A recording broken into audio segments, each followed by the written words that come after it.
Entremos a la memoria sonora de México. Los archivos de la Fonoteca Nacional. Después de 57 años, 2 de octubre, no se olvida. 28 de agosto de 1968. Entrevista con el ingeniero Eberto Castillo. Al llegar a casa para analizar los problemas del día, fui detenido en la puerta de mi automóvil por un individuo que me dijo que le acompañara. Se bajaron de inmediato 3 personas más. Les dije dónde está la orden de aprehensión. Me dice no la traemos, eso se lo comunicará a nuestro jefe. Entonces le dije, mire usted, vivimos en un país regido por una constitución, no le acompaño porque no trae usted los documentos adecuados. Y entonces me salí del automóvil y comenzaron los golpes. Como venían detrás de nosotros profesores, el profesor González Ramírez, el profesor Trejo también y otros compañeros, ellos me trataron de defender y lograron que me zafara de las manos de uno de los agentes. Entonces me corrí, me metí a la parte pedregosa de la colonia Romero de Terreros y en una cueva esperé más o menos 2 horas hasta que vi que me buscaban por donde no estaba y empecé una peregrinación muy pesada porque estaba muy lastimado y tardé 5 horas y media en llegar a la universidad, a Campo Traviesa, escondiéndome de los reflectores que lanzaba una camioneta Valiant que me buscaba. Al llegar y pisar el territorio de la universidad, territorio en el sentido de que aquí es donde estamos nosotros velando porque nuestra Carta Magna sea el documento que rija los destinos del país. Y creo que esta lucha debe darse en ese sentido. Exijamos por todos los medios a nuestro alcance que nuestra Constitución sea operante. El 2 de octubre de 1968 sucedió una de las grandes tragedias de México. Tragedia incierta porque a la fecha no sabemos quién realizó el primer disparo ni cuántas personas murieron. Lo que se sabe es que la masacre de Tlatelolco fue consecuencia de los abusos de un sistema gubernamental infame. Gracias a los archivos y los documentos que retratan ese momento, como los audios que resguarda en su acervo la Fonoteca Nacional, nos es posible recordar ese parteaguas en la historia del México contemporáneo. 5 de octubre de 1968. Conferencia de prensa del Consejo Nacional de Huelga. A continuación, daremos la versión del Consejo Nacional de Huelga de lo acaecido el miércoles de esta semana en la Plaza de las Tres Culturas de la Unidad Habitacional de Nonoalco, Tlatelolco. Es preciso aclarar aquí que en ningún momento un solo estudiante participó activamente en la balacera que tantas víctimas causó y que tanto revuelo nacional e internacional ha tenido.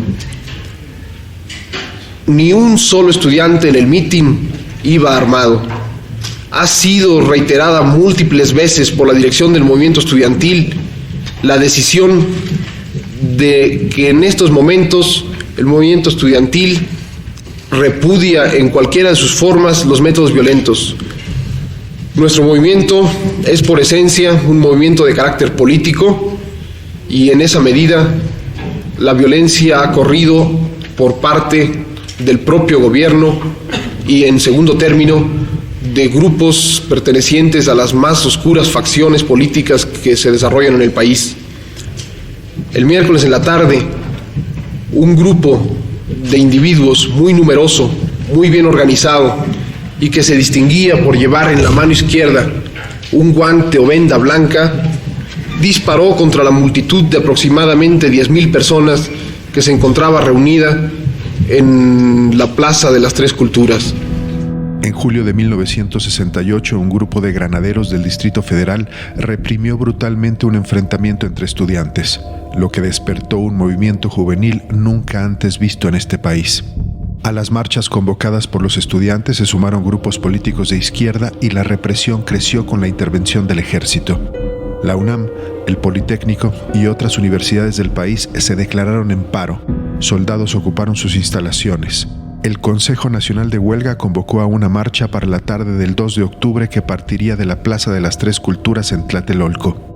Cientos de soldados rodearon el lugar y cuando los estudiantes anunciaban que se suspendía la marcha, comenzaron los disparos. 2 de octubre no se olvida por las y los jóvenes, por las y los estudiantes, por las y los ciudadanos heridos, asesinados, desaparecidos. 22 de agosto de 1968.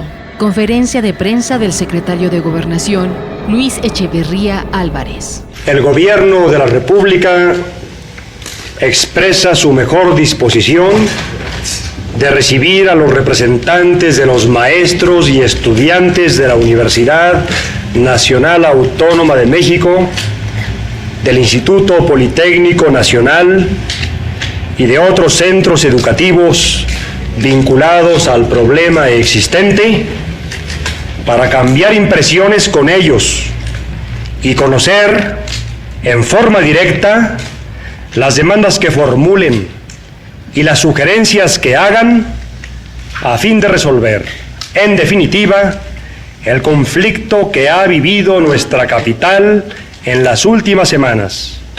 Nuestro régimen constitucional es receptivo y dinámico.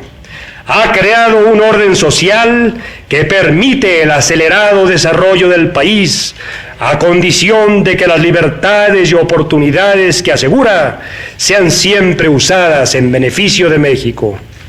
Esto nos obliga, lo mismo a los maestros y estudiantes, que a los funcionarios públicos que servimos al pueblo directamente, a consagrar nuestros mejores esfuerzos para que los naturales problemas propios de nuestra sociedad en evolución y crecimiento no desborden la tranquilidad pública y sean resueltos por vías racionales, de acuerdo con el compromiso que nos impone el hecho de vivir dentro de la libertad. Señores, muchas gracias. El 6 de mayo de 2010, Radio Educación transmitió un episodio de la serie Discutamos México, conducida por Rolando Cordera. Una charla con Gilberto Guevara, Elena Poniatowska y Carlos Monsiváis sobre esa tarde infame que no deberíamos olvidar. Una charla que ayuda a entender lo que pasó en 1968. 2025 y 2 de octubre no se olvida. Bienvenidos a Discutamos México. En esta ocasión vamos a abordar el tema del movimiento estudiantil popular de 1968. Nos acompañan Elena Poniatowska, Gilberto Guevara Niebla y Carlos Monsiváis. Carlos, ¿por qué abordar o pensar o hablar del 68 en el marco de las conmemoraciones del bicentenario del Grito de Independencia y el centenario del inicio de la Revolución Mexicana? El movimiento estudiantil de 68 es desde luego un momento extraordinario, lo que Paz llamó el año axial, da la oportunidad a una generación de existir políticamente, socialmente, le da la oportunidad al régimen del PRI de exhibir y con creces su lado represivo, le permite al Congreso de la Unión ratificar que hay momentos de abyección que no le son para nada ajenos, le dio la oportunidad al Poder Judicial para enfangarse con las condenas a los presos políticos y con la santificación de Díaz Ordaz, etcétera, pero sobre todo el 68, espero que estén de acuerdo conmigo, es el 2 de octubre y la matanza tan impune por tanto tiempo, y es también la existencia de una capacidad de movilización de los jóvenes, fundamentalmente, que le da un nuevo sentido al país. Gilberto Guevara. Sí, pienso como Carlos, de alguna manera 68 marca, simboliza el fin de un estilo de gobernar. Yo no creo que sea el fin de un régimen, no creo que haya sido el fin de una hegemonía, no creo que haya habido... Lo que cambió es un estilo de gobernar y lo que cambió es una oposición. Es decir, las formas de la disidencia se recompusieron a partir de 1968. Elena Poniatowska, dice Gilberto, no creo que sea el fin de una época, sino en todo caso el fin de un estilo de gobernar, de relacionarse el poder con el resto de la sociedad. ¿Qué nos dirías tú a ese respecto? Bueno, yo creo que sí era, por ejemplo, además de que hubo otros movimientos en el mundo, 1968, el de México, es una masacre, pero también es la inauguración de jóvenes que tomaban la calle, cosa que no había sucedido, que podían salir y gritar frente al balcón presidencial, sal al balcón, hocicón, sal al balcón, bocón, y que iniciaban una resistencia ante un gobierno que no los tomaba en cuenta, como sigue sin tomarlos en cuenta. La historia para mí es contundente. El gobierno y su presidente, el licenciado Díaz Ordaz, fueron los culpables de la violación de los derechos humanos, diríamos hoy, de la violación de los derechos constitucionales, y yo diría de asesinato tumultuario. Ellos son los culpables. Sí. Y no creo ser el único que tiene esa conclusión.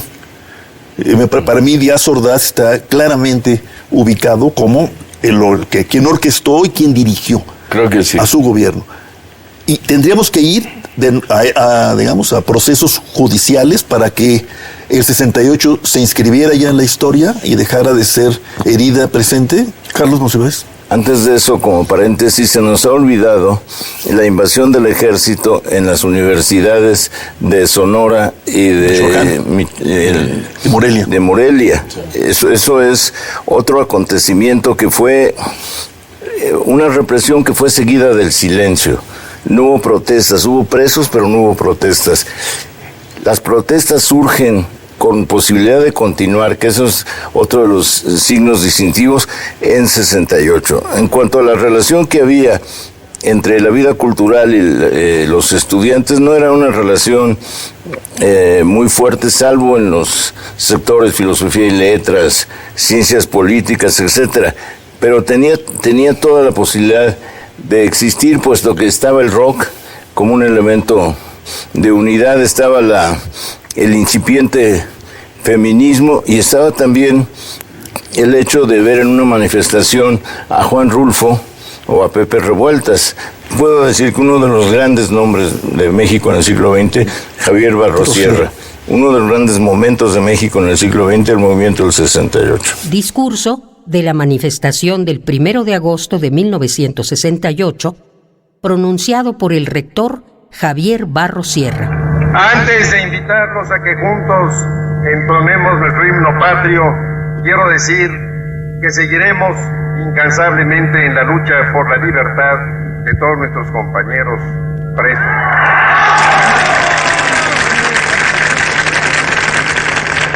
Por la indemnización de los daños causados a nuestras instalaciones y edificios.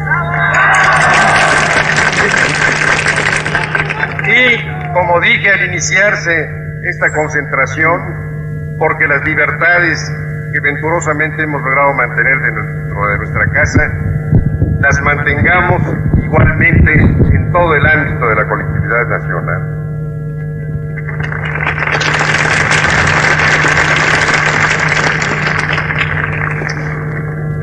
Compañeros, amigos, entonemos el himno nacional.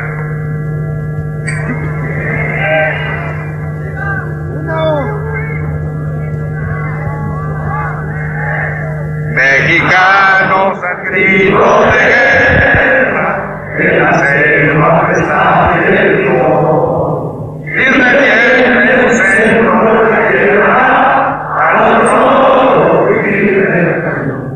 Y retiene el centro de la tierra, al oro y libertad.